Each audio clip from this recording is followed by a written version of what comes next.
podcast is part of the Sports Social Podcast Network.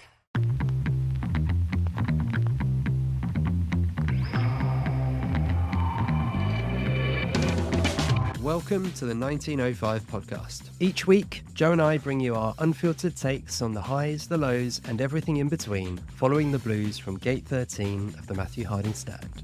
Let's hit the notes. Good afternoon.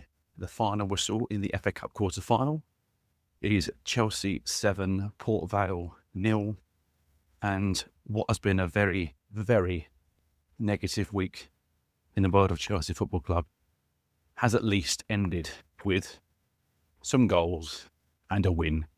Much needed boost for the hierarchy, and Liam Rosenior in, a very tumultuous week involving Enzo Fernandez, Mark Cucurella, the Chelsea finances, and the project as a whole looking to have turned, I think, more than a little bit sour, even amongst its own club members.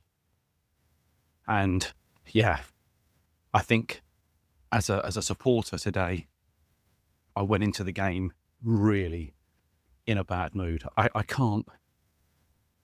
couldn't shake it. And we started the game and at least we scored after about a minute and a half. And I thought to myself, okay, yeah, we're winning, whatever. And my mood didn't really improve until quite late on in the second half. And not because we were winning 5 or 6-0, but purely because I think I saw the team play at least with a little bit of freedom and a little bit of energy and sort of pace. And that was severely lacking in the first half, even though we had scored 3 uninterrupted goals. I think we'll maybe break up these voice notes with Chris and I, and if I maybe concentrate on the game a little bit today, and then Chris can bring his feelings in on the game, of course, and then maybe he can talk a little bit on Enzo Fernandez and Mark Cucurella's comments that have come out during the international break, and then I can add my flavour to that after he's given you the rundown if you've missed any of that information. And of course there was the supporters' faith in their team going forward this season, which I will mention after the game here on this voice note today. So obviously Chelsea at home, I think the expectation is that we're playing a team that are ranked much lower than us. And obviously the team came out, and I have to say I was a bit disappointed not to see Josh Achampong in the side today. I don't really know what this kid's got to do to get a game. He's come on with 6 minutes to go when we're 6-0 up. I don't know, I just find it, if he's supposed to be so good and he's your future of the club, why is he being overlooked for Tosin yet again, which is just beyond me. Anyway, after a very, very fast start from Chelsea, Hato turning in a corner, which was, a bit of poor defending from Port Vale. They'll be disappointed with that. Some big players in the box, they don't deal with it, and it came back out to Hato, and he just smashed it under the goalkeeper to make it 1-0 to Chelsea. And then there was a real, I don't know what anyone else thought, it's a real lull in the game. We sort of were okay for about 5 minutes. I thought we still get some pressure on. We forced a few corners, but not really testing the goalkeeper. And much like Chelsea all season long, then they faff around and they just knock it about, no real urgency. Pedro Neto, I thought, was absolutely terrible in the first half. He got lots of the ball, but his passing was so poor. He ends up creating the second goal with a cross for João Pedro, but I just thought his all-round game was so sloppy. And yeah, a real disappointing game from him, in my opinion. You know, you're playing against a very weak fullback who should be getting at him all day long, and he kept tripping over the ball when his passing was jumping up and hitting players in the chest. And at one point, him and I think it's Andres Santos play a 1-2 with each other. I mean, it's arguably the worst 1-2 I've ever seen in my life. But, of course, Chelsea giving possession away at that point. But we sort of, I've used this expression before, huffed and puffed, but Chelsea did. They really did. And they weren't going anywhere. And again, the partnership of Tosin and Fofana, I just really stuck in the gut today, that one. Fofana, for me, should be bombed from this squad. His performances in the last few games, obviously prior to the international break, were absolutely disgusting. So bad. And again, if there's ever been a position today to have played Big Josh young Josh there in the defence. It was today. And yeah, very disappointed with that decision from Liam Rosenior to play that. And I kind of know what he's doing. He's sort of trying to play some experience. And they had, Port Vale had that Sharif up front who was a big lump. And he sort of, I suppose he could have been a handle from set pieces if we'd let Port Vale get our box, really. But, in fairness to Tosin and Fofana, even though I didn't want to see them play, they marshalled the defence very well today. I mean, they didn't have a lot to do. I thought we made hard work of some things in the first half. Again, Tosin's ball playing out the back is very erratic. It's much like Rob Sanchez, to be fair. It's very chaotic. He moves the ball so slowly. And I'm not sure if anyone picks this up on TV or live in the ground, but when he passes square to his teammate, and it's usually Fofana, he leaves it to the very last second. And I thought, you're going to get caught here. Any Premier League player probably just takes it off his toe and they'll be clean through 1v1. And it just takes forever to release that pass. And yeah, he got away with it. He didn't lose possession going across the field today, but I just thought against any mum with any pace or anticipation about them, we'd be dead in the water. I really don't like him playing centre-back for Chelsea. And when he got given the captain's armband at the end of the game, I'm not having it. I'm sorry. I can't get it out of my head. I'm just not having that. But anyway, I digress. Chelsea managed to get themselves a second goal probably about 10 minutes to go in the first half, and the ball gets played through to Neto. It's a bit of a half-hearted pass, it was a bit of a hopeful pass, and the left-back for Port Vale, he just doesn't deal with it very well, and Neto kind of just out-muscles him and plays a square pass to João Pedro, who controls it nicely, and instead of sort of rushing his shot, he took a touch, came back a yard, and coolly finished into the bottom left-hand corner as we watched it, and it was a nice finish with João Pedro, but yeah, he made it. He made it look very easy, but I think there was a good bit of skill involved there, and again, he didn't rush it, and it was nice to see. And then, literally, as the break was coming, you were just thinking, if Port Vale can see it again here, it's surely going to be curtains. And lo and behold, Chelsea broke through. We wriggled into our way into the Port Vale box, and Cole Palmer sort of tapped home. I think he'll be given the goal. I think it sort of comes off the defender a little bit before it going in. Yeah, a bit of a toe poke, and it ends up in the far corner. And Chelsea were 3-0 up. But I have to say, it really was drab. It was poor. And I don't want to knock Chelsea. This is not supposed to be a negative voice note. It really isn't. But it was all the bad things of Chelsea that we've seen for so many games this season. And I'm looking at it going, you're 3-0 up at home. It's very difficult to come on any podcast or any kind of debate in the pub and be like, oh yeah, but we're 3-0 up. That's great. Yeah, it is great. We've seen Chelsea do this before. We've dismantled Charlton. We've dismantled Hull in the FA Cup. You're just going, we know we can do it against these sides. It's everybody else in the Premier League that we're really struggling against. But, we find our way into half-time. We have a very, very fantastic lead, and the game is dead and buried. It is over at that point. Even if Port Vale scored, I just did not see any form of a comeback. The commentators are harping back to the days when Chelsea lost a 2-goal lead at half-time against Bradford, and that famous 4-2 defeat that we had many, many moons ago under Jose Mourinho. You didn't see that sort of performance coming, but I suppose you've got to take into consideration that Chelsea's back four is absolutely Mickey Mouse at the moment, so I suppose anything could happen. But in the second half, Chelsea did come out and they really just put Port Vale away. I have to say, I thought it was a very good second half. We have to carry this sort of momentum over into the Premier League. And the Premier League is where I'm really concerned, really worried about this season for Chelsea. But just basing it off this game alone today, I think that the goal from Tosin was a great header. I'll give him credit where it's due. I mean, the ball comes up there and he thumps it home with his head. The disappointing thing for me is, and I know everyone thinks I hate Tosin, right? It's not that. It's just that he's not good enough for the football club. End of story. And so when he does something good like this and we keep a clean sheet, I then go, is he going to start against Man City? Because if he does, God help us. But it was a great header. It put Chelsea in a hugely commanding role. And at 4-0, you're just thinking, how many can they get? Obviously, the commentators talking about Port Vale's heaviest defeat, which was 7-0 many, many moons ago against a team I've never even heard of before. So, yeah, it was a sobering day for them. And you're just thinking, can they keep it to 4, 5 or 6 maybe and keep it below that record score? But Chelsea were in the mood to go and score some more goals. And it was refreshing because we don't really see it from Chelsea very often. I do think sometimes against these Championship sides or League One teams, we have gone for it a little bit more. And I just wonder if it's just that lack of experience. Chelsea not having the cojones in many ways to go for a win and really put that sort of panache on the end of it. And I thought that Chelsea really did that today, even with the substitutes that came on. The performance levels didn't really drop. We then had a corner whipped in from Vale, who I thought he had quite a subdued first half. I'll talk about him a bit more in a minute. But his corner that came in for Chelsea's 5th goal, which Andres Santos met with a bullet header, which was fantastic. And it was such a delicious corner. It really was good. The pace he put on that was undefendable. That's a proper corner. And Chelsea were 5-0 up, and you're just thinking, wow, they really could go and get a hatful here. And as it continued, the game carried on, and Chelsea kept pressing and pressing. And there was just nothing Port Vale could do. They completely gone. I don't think their centre forwards even touched the ball in the second half. I'd love to know how many touches the big man up front had, but if it was one, I'd be surprised. But Chelsea got put through again.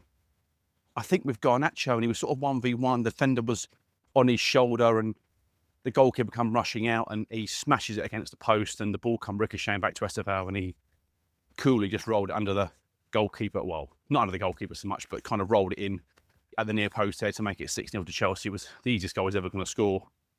And then finally, with literally the last kick of the game, pretty much, Garnacho drifted in. He come on the sub, drifted in off the left-hand side, had a little wriggle. Defender who I thought Gabriel actually had a good game for Port Vale today at right back, but he has a nibble at Garnacho. He goes down like a sack of shit, and Chelsea took their penalty, and he demanded the ball himself, which was nice to see, I suppose. And yeah, good finish to the goalkeeper's right-hand side, and Chelsea had their 7th goal. And, you know, on a basis today of seeing that performance, I think that we can be pleased that Chelsea have scored 7 goals, given the crowd something to cheer about. There were a lot of happy faces in the crowd. It was good to see lots of kids in the crowd today, which is always nice to see on FA Cup and League Cup games, because I think it's a real opportunity for the kids to come and see Chelsea live, because the prices of tickets and stuff are so high and so expensive generally across the Premier League that I think for these games it's really nice to get the kids in and I'd like to say be the lifeblood of the club, but like I say, the prices of things you just never know these days. But yeah, nice to see some happy faces and Chelsea going away with 7 goals and what was an excellent victory in the end. And I think Liam Rosenior will be disappointed in that first half, because even though we scored 3 goals, I mean, we scored 3 goals with, I don't want to be really harsh to Port Vale, but without even trying, sounds a bit mean and mean-spirited. And I'm really not trying to be mean-spirited, but we just kind of walked in the box and scored 3 goals really unopposed. And I think they'll be really gutted with the way they defended the first 3 goals in the first half, because had they kept it quite tight, you just never know with Chelsea. They tend to get a bit bored in some ways. They sort of start playing the ball around a bit unnecessarily, and they give chances away. And I think today you just sense that they knew what was at stake. They knew that they needed to come out in that second half and put in a much better performance. And I think, you know, we can all be pretty pleased that they did. I've got to remark quickly on Port Vale's kit. Now, I'm not taking the piss that they haven't got a sponsor, because Chelsea haven't had a sponsor for the best part of 2.5 seasons. But, oh my goodness me, that might be the ugliest, worst, disgusting kit I've ever seen. It was like they'd got it out of lost property. Anyone who does PE at school, I'm not sure what you call it in the States or across the world, but we call it physical education here, which is basically sport at lunchtime or sport within your classroom. And it looked like the white tops, black shorts and socks that you get out of the, say, lost property drawer at school. And it was disgusting. It was vile. And I have to say, even the person who did the printing for their shirt at the front, why did you put it in gold that no one could read it? It would have said something like Chelsea versus Port Vale, FA Cup quarter-final, the date and the time, and maybe the FA Cup symbol or something on there. You couldn't even see it. I mean, it was classic. Sort of thing that Chelsea would do, quite frankly. But yeah, I've got to say, I thought it was a vile kit. And yeah, every time that they panned in close to the shirt, I was like, oh no, get off my TV. I think performers of note today, I thought Gusto had a pretty good game. overall. But again, it's against weak opposition. It's hard to sort of really gauge that on the balance of play. He played well. I thought that, like I say, Fofana and Tosin thought they had to do great, did their job. Tosin scored a goal. Hato again at left back. Didn't have a lot to do, but he played a fantastic pass again for the last goal for Chelsea, which is great. Scored his goal. He is going to be one hell of a player for Chelsea. I think he is a good one. I think we've talked about signings and things in the last voice note we did, the last podcast, but I think Hato has got the ability there and I think the mentality to be a very good player for Chelsea, and I hope he's one that we can keep. The midfield, I thought Santos played very well. I thought Lavia was okay. You know, I thought he was all right. I thought he got fouled a bit. He did a bit of fouling himself. Yeah, flattered to deceive a bit today, Lavia. I thought, in my personal opinion, he was okay. And then on the right-hand side, again, I thought Neto was poor, very poor. Up front, Cole Palmer, João Pedro typically played well. Cole Palmer finding lots of space, and as you'd expect with his quality, showing up the Port Vale defenders quite a lot. And you could see they were visibly unsure what to do against him. So, they sort of changed formation a little bit halfway through the first half, and it sort of nullified him a tiny bit, but Palmer was so good, he still managed to find those spaces and scored his goal. Again, João Pedro looking pretty classy, and looks more combative, I think, now, João Pedro. And again, he's still got that elegance in his play, that Brazilian flair, and so took his goal very, very well. On the left-hand side, I thought Estevao I thought he was very poor in the first half. No, I might be on an island here, but I didn't think he had the better of the fullback. I thought Gabriel was very, very good against him. And I thought against League One opposition, this is your time to shine. He did have a good second half, don't get me wrong. Scored his goal, and he was involved with quite a lot, like we said just now in the voice note. But I just thought that he overall was just okay. I thought a great assist for Santos' goal, and he obviously scored his own goal, which was a roll in from 2 yards, which he might have scored. But yeah, he's going to be great. But I do want to see a lot more from him. I think he's been very, how can I put it, just a little bit underwhelming this season. I think he's young. He's obviously got no real experience in this league. He's been fantastic. I thought the game before we left, when we got absolutely dismantled by Everton, I thought he was a real shining light in that game.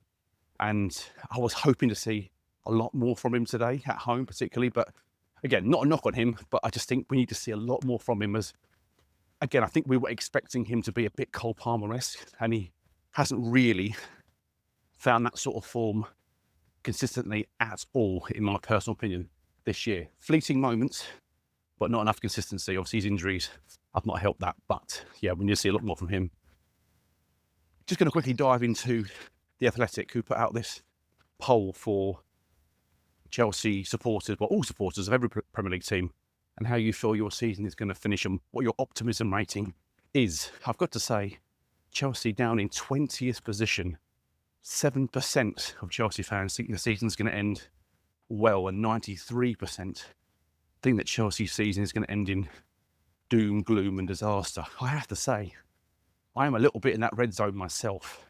I think we have to look past this Port Vale game today as a little bit of not a one-off, because Port Vale are a lower league team struggling in League One.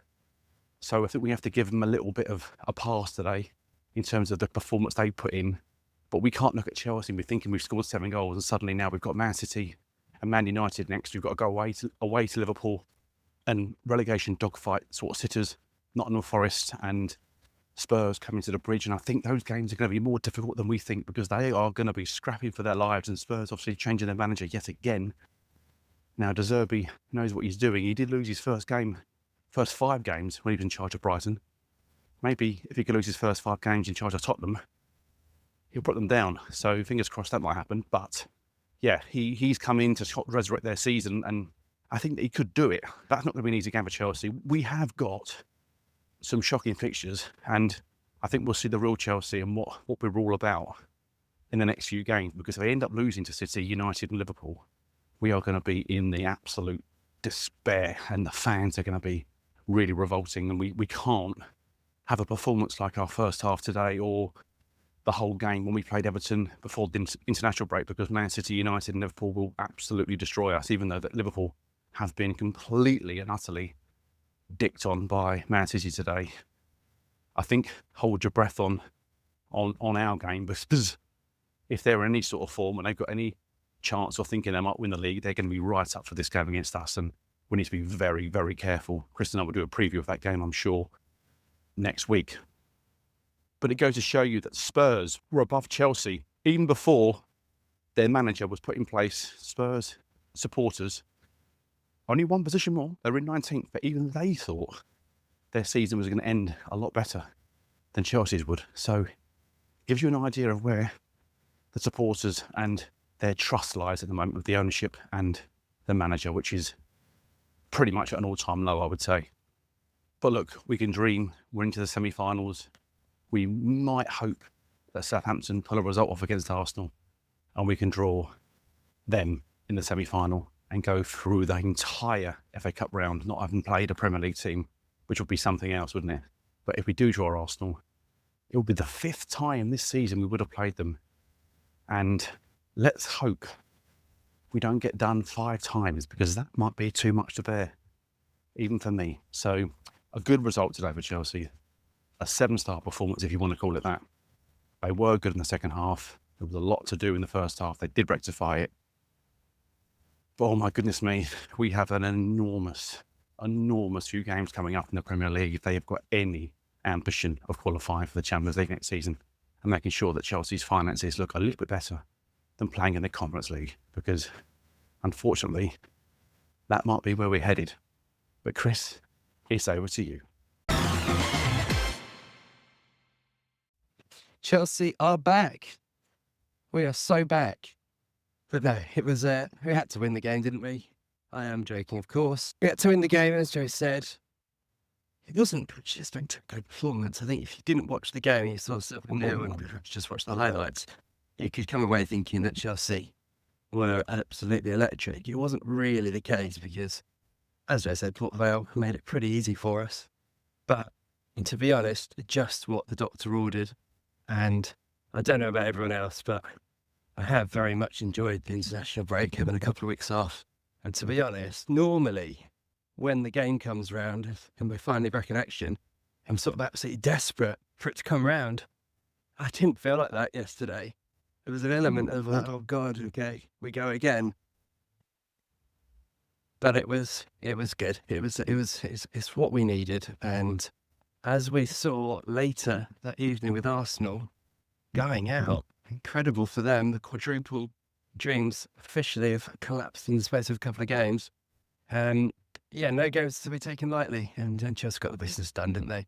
I was pleased actually that Rosenior went strong with the lineup. I kind of hoped he would, and he probably got the balance just about right. I think people like Palmer and Esteval playing, I think was good. They need, well, obviously Esteval's just back from injury, so for him it was just good to get minutes. But Palmer, I still think he needs to play his way back into form.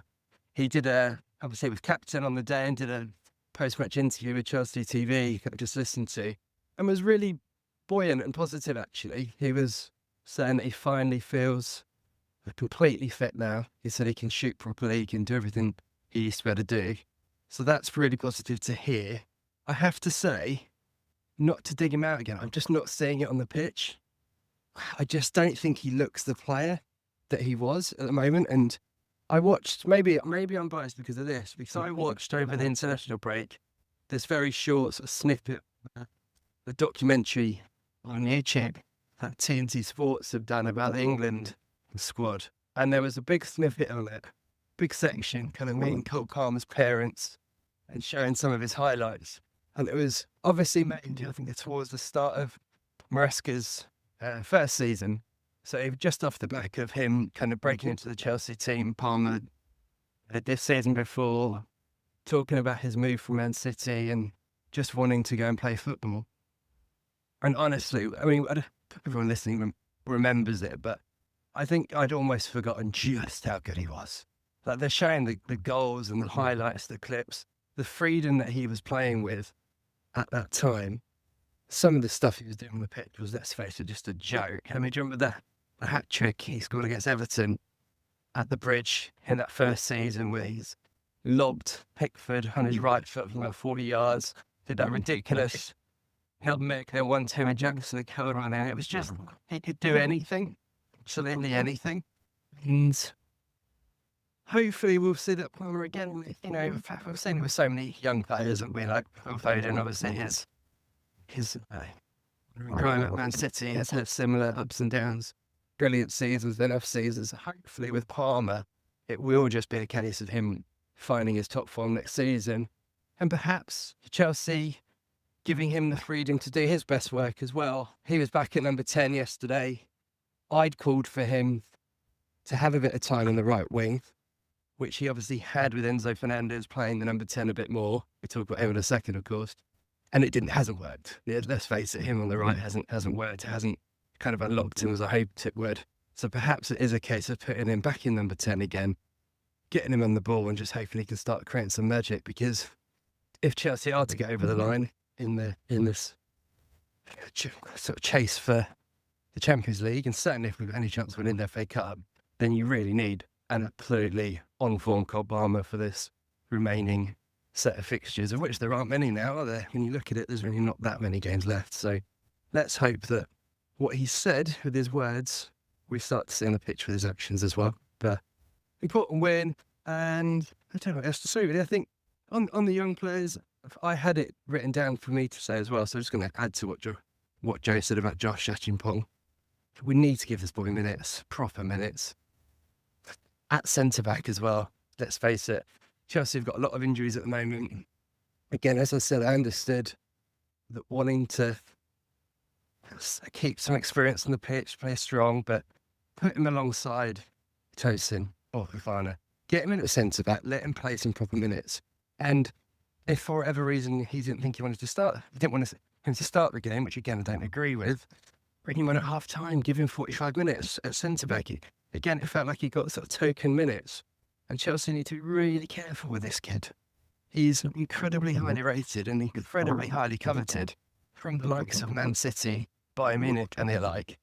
And those guys don't tend to buy lemons, do they?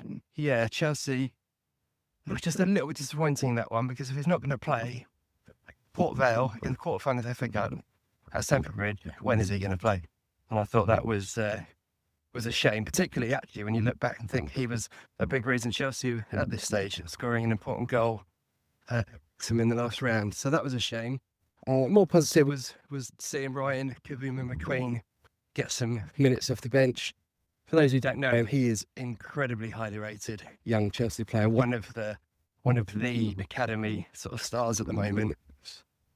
I read a good interview about him actually in The Athletic just before the game, and yeah, I mean, he scored so many goals in the youth levels. He's been training quite a lot with the first team. He's a goal scorer. He's an end product guy.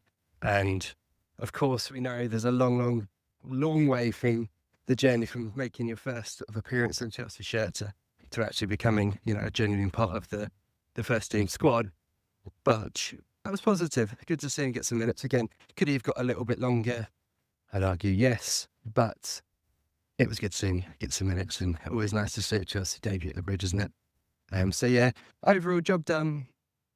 Next round, obviously the draw will be Leeds on Monday, I guess, or on Sunday. In a weird way, I don't really care now. I think the fact Arsenal are out, you kind of wanting to hope that Arsenal played City, wouldn't you really? Now it's fairly open, and to be honest, you're probably going to have to play Man City to win the FA Cup now, aren't you? Let's face it. So whether we have to play them in the semi-final or the final, I don't really mind. Normally I'm quite funny about draws and I avoid City at all costs, but to be honest, we've got to play them, so it doesn't really matter. And I'll finish with a funny story about Wembley.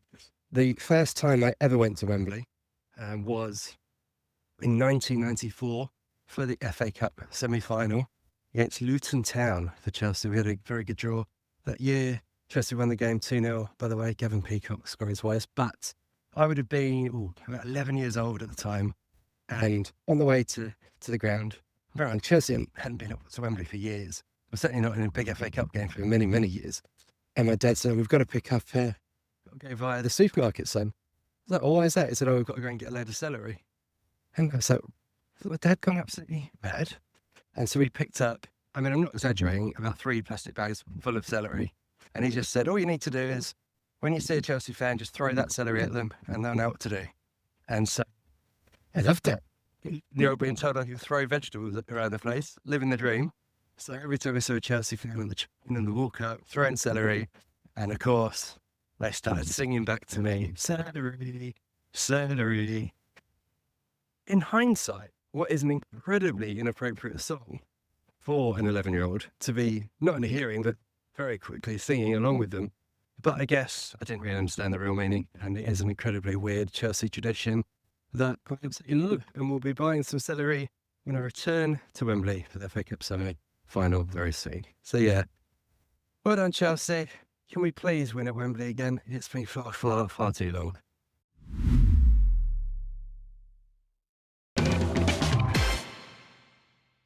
Right, let's talk about the Enzo Fernandez situation then.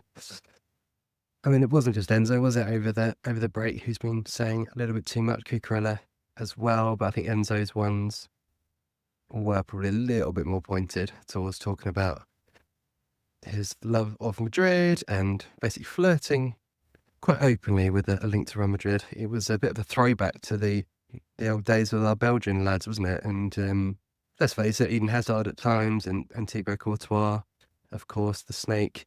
So yeah, not great. Let's talk about how Chelsea have dealt with it.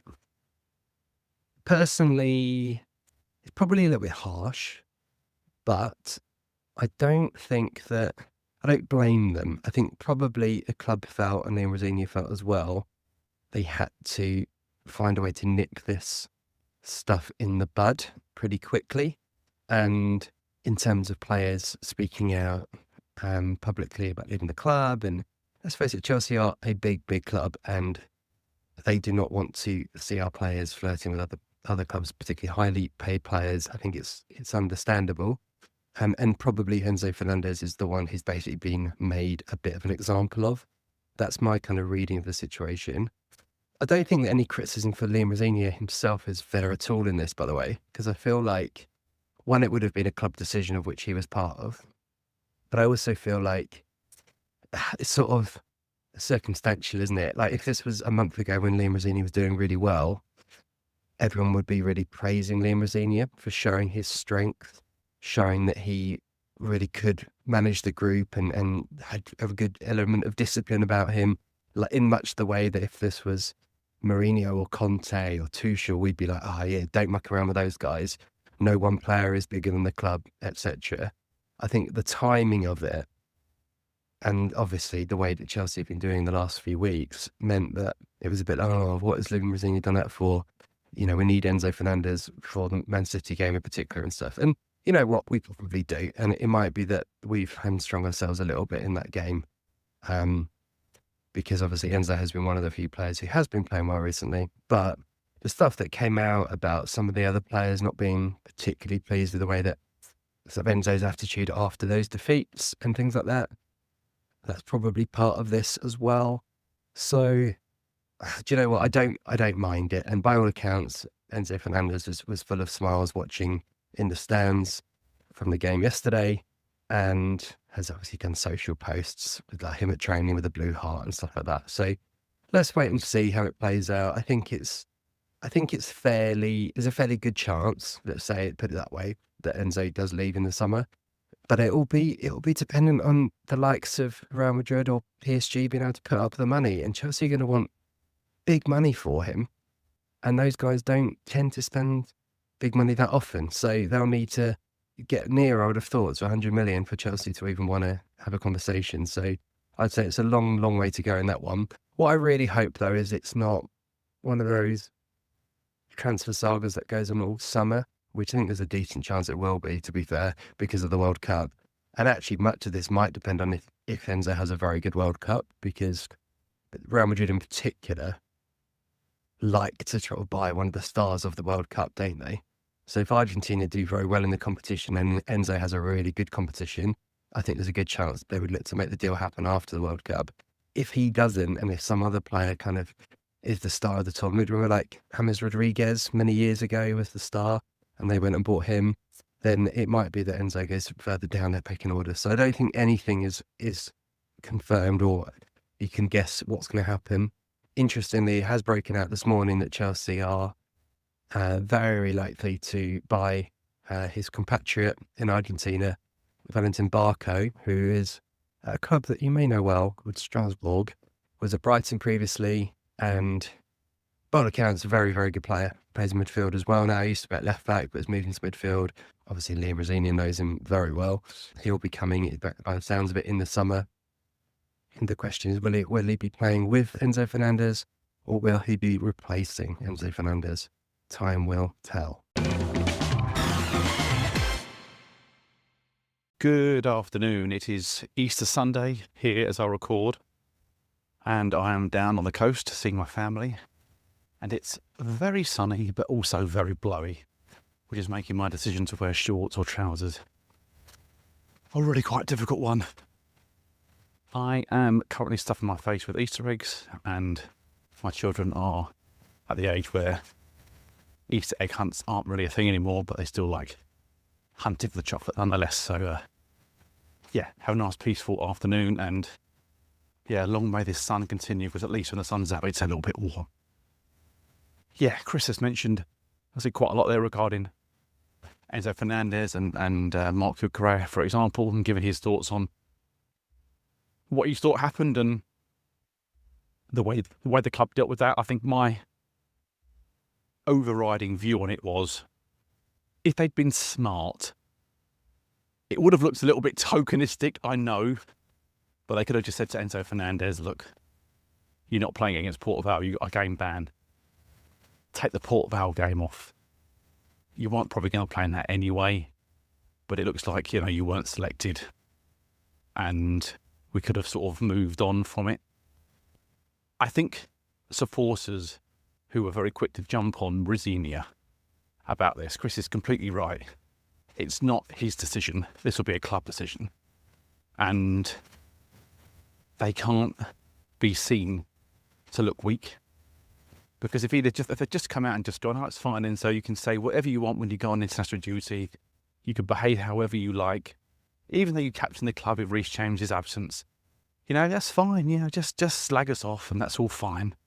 It looks poor. I think it looks poor from the club's perspective to not do something. I was surprised to see they'd come up with a 2-match ban, an in-house 2-match ban at that, which makes you go, well, you are still fighting for trophies and top 4-5 position. So you do need all your best players on the field.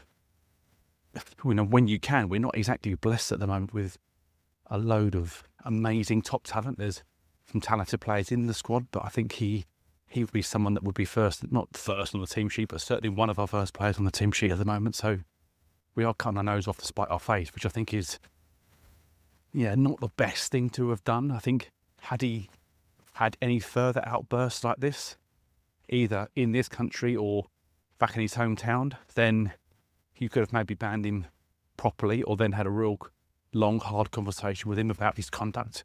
I think that should have been done anyway, but you could have just given the Port Vale game ban, and I think moved on from it.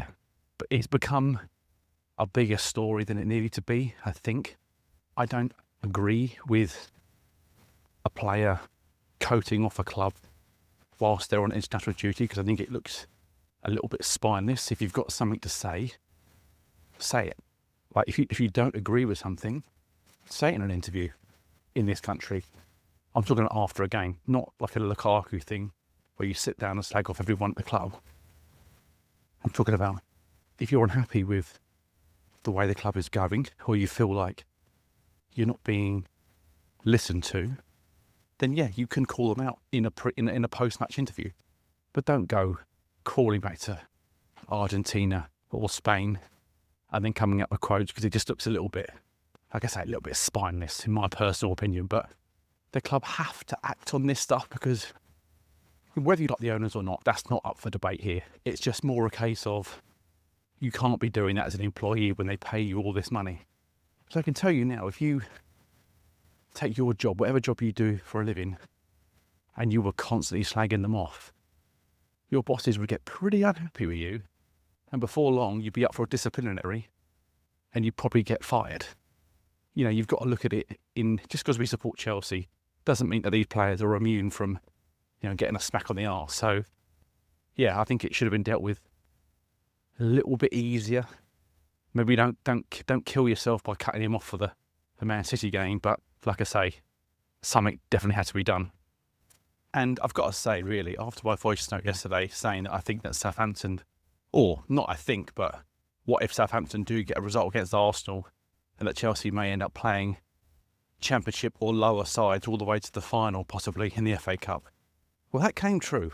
And Southampton played out of their skins last night. I watched that game and they were absolutely superb. And I think Arsenal have probably just got enough in the tank to get through the rest of their Premier League games. I think there's a few worries from their supporters that maybe they could flop this title. But I think if the points were closer and City were just a little bit closer to them, there could be a worry. But I think they probably just about got enough to just crawl over the line. And I think a lot of the pressure will be relieved off them if Chelsea can get any form of result against Man City. I think that is the thing. I think Man City have to win out, and I think Arsenal don't need to do that. Well, clearly they don't need to do that. Yeah, it's a tough ask for anybody to catch Arsenal, I think, but hey, stranger things have happened. And to briefly touch on the Man City game yesterday, I watched that in like little snippets. I didn't watch the whole game through in one go, but what I did see, they looked imperious. They just looked back to their old best. And yeah, if you catch Man City on the wrong day, they can make you look really ridiculous. And they made Liverpool look completely pathetic yesterday. And let's just hope that's not a sign of things to come at the weekend, because I'm not sure I could cope with Chelsea getting beat 4 or 5 at home to Man City, because I think that would be just, well, it would show exactly where we are as a club. And yeah, I'm not sure I'm quite ready for that just yet. And as a club, I just think we just need to be grateful for the 7 goals yesterday, grateful for at least we scored some goals, we kept a clean sheet. And I know it's obvious things to say, but it is just confidence. Confidence breeds anything in football. If you've got some of it, you're likely to turn up and play well. If you haven't got any of it, you know, the moment you can see the goal, the moment you can see maybe a free kick on the edge of your box or something, the shoulders go down, the heads go down, and at least we've got something to. I know the Port of Vale weren't very good, but at least we have something to sort of cling on to for the next game. If they can pick up something against Man City, then you could almost certainly say they'll pick up something against Man United, and the season looks very different. But yeah, the way those two teams are playing at the moment compared to us is chalk and cheese. And yeah, I think that we have a huge ask on our hands at the weekend, but we'll get to that later on in the week. I think this upcoming game for Liam Rosenior really is something that we need to sort of keep an eye on, because he's really suffered in the big games this year. You know, he's only been in the job a matter of months and stuff. I get that, and I'm not really digging him out here when I say this, but I think it's pretty obvious against the bigger sides we've failed. And this is a huge game at the weekend for Chelsea. And if we don't get a result, you know, we do get beat and it's comfortable, questions are going to be asked. Yeah, they're just going to be asked. And the Enzo Fernandez sort of quotes will come back. Why did he drop him and all the rest of it? The problems will stem much deeper than Enzo Fernandez if we don't get a result of the weekend, because we are a team that has spent an awful lot of money. We are a team that really has pushed the limits of financial fair play to the absolute maximum. And if we don't qualify for the Champions League, having invested the amount of money that we have, it has to go down as a complete and utter disaster. It just does. If Chelsea finish outside the top 5 positions, it's not even difficult to get into Europe this year. Top 5 and you're getting a Champions League is crazy. I mean, I didn't believe it last year when someone said that that's what it was going to be, 5th position. I was like, really? Just seems absolutely mad, but that's just the way football is now. And if Liam Rosenior and Enzo Fernandez between them can't put a team together to finish in the top 5 in this division the way it is, I mean, really, do they deserve to win the job? I don't see it. I don't feel, even coming in midway through, Liam Rosenior has not had to win every match that we played to get into Europe. Had he been up against some absolute mean machines in terms of like Liverpool, Arsenal, Man United, Man City, let's say Tottenham or whatever, who were basically like cleaning up in like seasons gone by where they don't ever drop points, and you've had to beat everybody to get into that position. You'd be like, you know what? That was quite a tall ask. All Liam Rosenior's had to do here really is make sure you get business done against Leeds and Burnley and teams like Everton away, for example. You know, that's a more difficult game, but equally not a great side. And I know our record at Everton hasn't been great, but it's a new stadium, a new chance to start off fresh. And the way we played on the day was, I mean, it was borderline one of the worst performances I've ever seen. So, you know, we haven't been asked to be perfect against just all the good sides. We've failed against, you know, Arsenal in the cups and in the league, and it's just not been a good look for us. And that's where I'm suffering with Chelsea's sort of form, is that if we were taking care of business against the lower ranked teams, at least you know you'd be getting 3 points against them, 3 points against somebody else. And okay, if they turn up and play quite well against Man City, they might get a point, but that's good because we got 6 points under our belts for the 2 weeks prior. But we're not doing that. And I think the way that it's played out this year, I believe that Chelsea have got possibly the third sort of best squad. I'm talking at the start of the season, before a ball was kicked. I would have said at least the third best squad in the league, maybe. And certainly maybe a joint third.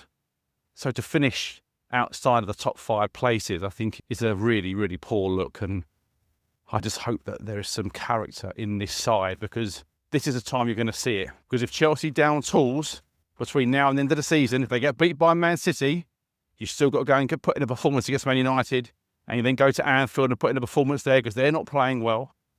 You've got to do those things to show that you've got a bit about you. Otherwise, the fans are going to look at you like, nah. When the chips were down, you didn't fancy it.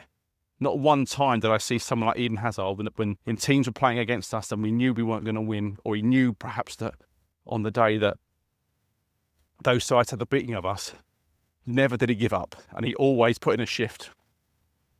And you can say the same for the players like Gary Cahill or Cesar Azpilicueta. You know, these sort of people that in that period where Chelsea were on the cusp of transitioning from an all-star team to the next Chelsea team, the next one after that. And these players continue to fight for every fucking ball. And I think that's what I want to see from my team now, from now to the end of the season. You might not win every game. You might get beat in a couple of them. But you've got to show some arsehole. You've got to show some kind of love for the job that you do, and love for the teammates, and love for the crowd. Because, you know, ultimately, yeah, the club pay your wages and all the rest of it. But as we know, when we had COVID that time and games were played behind closed doors, if you want crowd noise pumped into your stadium when a goal goes in, or you want the raw emotion of 50,000 people screaming your name, then I'm pretty sure I know what I would want. And what comes with that is negativity. And if you don't play well, you will get called out. And unfortunately, at the moment, there's too many players in that Chelsea team that aren't playing well enough. And the only way they're going to get out of it is by digging in and sticking together. And fingers crossed, there's enough character and there's enough skill and belief in this side that they can get something done. But yeah, my belief is certainly wavering on a few people and the manager a little bit, I have to say. And if I had one bit of advice for Liam Rosenior, it would be keep it simple, stick to what you know. Don't overcomplicate things for the last 7 matches. You know, if you've got a centre-half pairing that's working, just stick to it. Don't worry about what the sporting directors say. Don't worry about what anybody else says.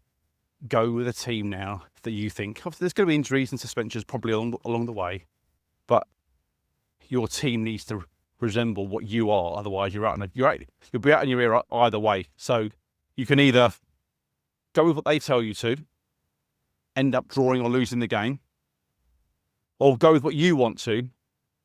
And if you lose, at least you go down fighting. And yeah, he's got a big 2 months here for Liam Rosenior to make sure that Chelsea finish as high and as well as they possibly can. Very short note from me to finish the pod this week from beautiful Norfolk Broads, where I am boating family, and it is absolutely glorious here, I have to say. I woke up this morning to the news that Chelsea will, of course, play Leeds United in the semi-final of the FA Cup at Wembley. That is a proper cup tie, isn't it, if you ever wanted to call it? It reeks with Chelsea history against Leeds United. We owe them one, let's face it, this season, from two pretty disappointing performances against them. Obviously terrible at Elland Road, with that awful 3-0 defeat, and then 2-2 at home, having been 2-0 up at the Bridge. So Chelsea owe Leeds one. I think it'll be a proper game, that one. And yeah, exactly what you want for an FA Cup semi-final. Let's see these players. If I was thinking about it, if you're the likes of Palmer, Enzo Fernandez, etc., these are the games, these are the sort of occasions that you join Chelsea for, aren't they? At the most famous stadium in the world and the oldest competition there is. Let's see those guys step up and show us what we've bought and make sure that we book our place against, let's face it, probably Man City in the final. But FA Cup final, who knows? Let's get there and then, worry about how we beat City on the day. But yeah, I'll wrap it up there. Joe and I will be back before the Man City game at the weekend to preview that and preview the season finish. I think we'll go through kind of the run-in as it is, maybe forecast what Chelsea can do, how our season can finish, and I think most notably what Liam Rosenior needs to do in this remaining set of games to buy faith from the Chelsea fans that he is the right man to go into next season. Because I can think that is the big thing on him right now, is Chelsea fans going into the summer with a bit of optimism that next year can be okay. So yeah, a big last month and a half of the season to come, and we'll be back before that City game's in to reflect. We'll see you next time. Remember, every little thing's going to be all right. I'll finish with a little bit of Celery. Enjoy.